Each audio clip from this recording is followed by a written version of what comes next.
The interesting point about flowering is that the consumers, the people that are buying our watercress, never complain about the flowers. The quality of the watercress in the bag's just as good as it is normally. It's just that some of the retailers have historically opted not to have any flowers on their specification. So what we have to do is we have to sit down, talk and explain that the flowers don't affect the shelf life, they don't affect the eating quality, the revisual thing, and if anything, they just make the crop look a little bit prettier at this time of the year. It's a natural process, and what we need to do is ensure that the specifications that are used to decide whether a crop is suitable to eat or not actually reflect the natural characteristics of the crop being watercress.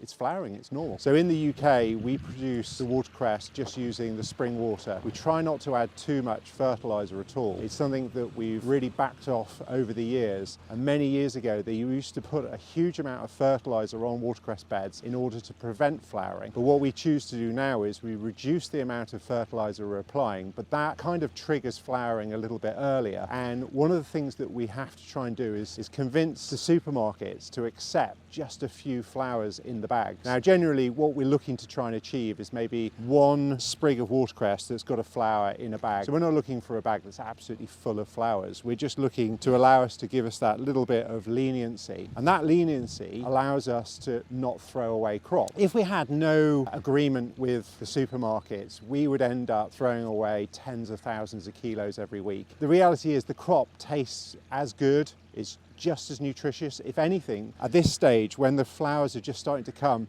the crop's at its maturity, and that means that the nutrient levels, the phytochemicals that are so good that are found in watercress will actually be stronger. They'll be at an elevated level. So you could argue that flowering watercress is actually better for us to consume. Trying to convince the supermarkets to allow us to put that extra one flower allows us to reduce the amount of crop that we're throwing away, but also it improves the nutritional value of the watercress. So what we're going to do is share this reel to the supermarkets to tell them that we're reducing fertilizer use, we're improving the nutritional value, and we're reducing waste. So to help us spread the message, tag the reel below with your local supermarket, and let's hope that they can all support us and make sure that we can keep on growing more crop in the UK and not wasting it.